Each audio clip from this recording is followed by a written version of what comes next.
নমস্কার বন্ধুরা। তো প্রার্থনার সংসারে অনেক অনেক স্বাগত আপনাদেরকে।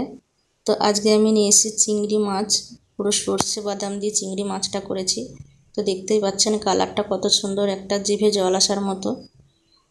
তো চলুন আমি রান্নাটা কীভাবে করছি দেখে নিন। তো এখানে আমি 250 গ্রাম চিংড়ি মাছ নিয়ে নিয়েছি। তো ভালো করে ধুয়ে বেছে পরিষ্কার করে নিয়েছি।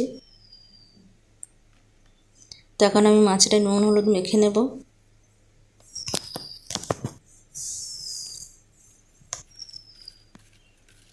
মাছটা আমার নুন হলুদ ভালোভাবে মেখে নিলাম। তো আমি মশলাটা করে নেব। দিয়ে দিলাম সর্ষে, কালো সর্ষে, দিয়ে দিলাম কিছুটা কাঁচা লঙ্কা, আর দিয়ে দিলাম চীনা বাদাম। তো বাদাম দিলে টেস্টটাও অসাধারণ হয় বন্ধুরা। মাঝে মাঝে পোস্তও দিই, তো আজকে বাদাম দিলাম। তো মশলাটা আমি পেস্ট করে নিচ্ছি এখন। তো চলুন আমি চাটু বসিয়ে দিয়েছি, তেল দিয়ে দিলাম। তেল গরম হয়েছে, মাছটা এখন দিয়ে দিলাম। তো মাছটা আমি একদমই বেশি ভাজবো না, পুরো হালকা করে ভাজবো। তো আমি হলুদ দিয়ে দিলাম, আর কিছুটা নুন দিয়ে দিলাম, যদিও আগে দিয়েছিলাম আমি। তো দুটো কাঁচা লঙ্কা গোটা দিয়ে দিলাম, আর দিয়ে দিলাম মশলার পেস্টটা, সর্ষে বাদাম কাঁচা লঙ্কা।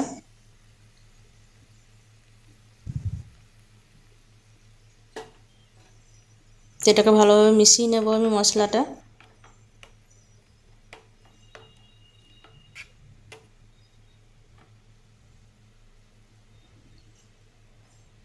তো মশলাটা আমার ভালোভাবে মেশানো হয়ে গেছে। এটাকে বেশি কষানো যাবে না, তাহলে তেতো হয়ে যাবে। সর্ষে বেশি কষাতে নেই, হালকা করে কষিয়ে আমি জল দিয়ে দিলাম সেদ্ধ করার মতো। মশলাটা ভালো করে মিশিয়ে নিয়েছি আমি। এখন আমি ঢাকা দিয়ে দেবো। মাছটা সেদ্ধ হওয়ার মতন কিছুক্ষণ আমি ঢাকা দিয়ে রাখবো। তো মাছটা সেদ্ধ হয়ে গেছে, ঢাকনা খুলে নিয়েছি। দেখতেই পাচ্ছেন পুরো মাখো মাখো হয়ে গেছে।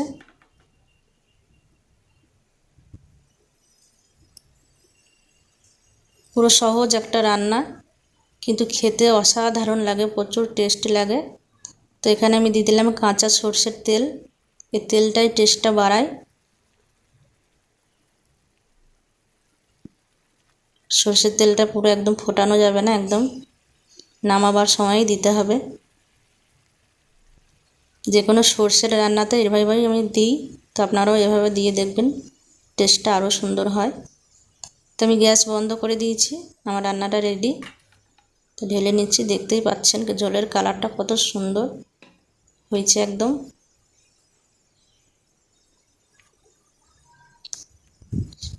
তো বন্ধুরা ভীষণ ভালো লাগে এভাবে রান্না করে খাবেন বাড়িতে। যদিও জানি অনেকে খায় এরকমভাবে, তো যারা জানেন না তাদের জন্য ভিডিওটা ভালো লাগলে অবশ্যই একটা লাইক কমেন্ট করবেন, পাশে থাকবেন বন্ধুরা। আর আমার চ্যানেলটা একটু সাবস্ক্রাইব করে দেবেন। টাটা, ভালো থাকবেন।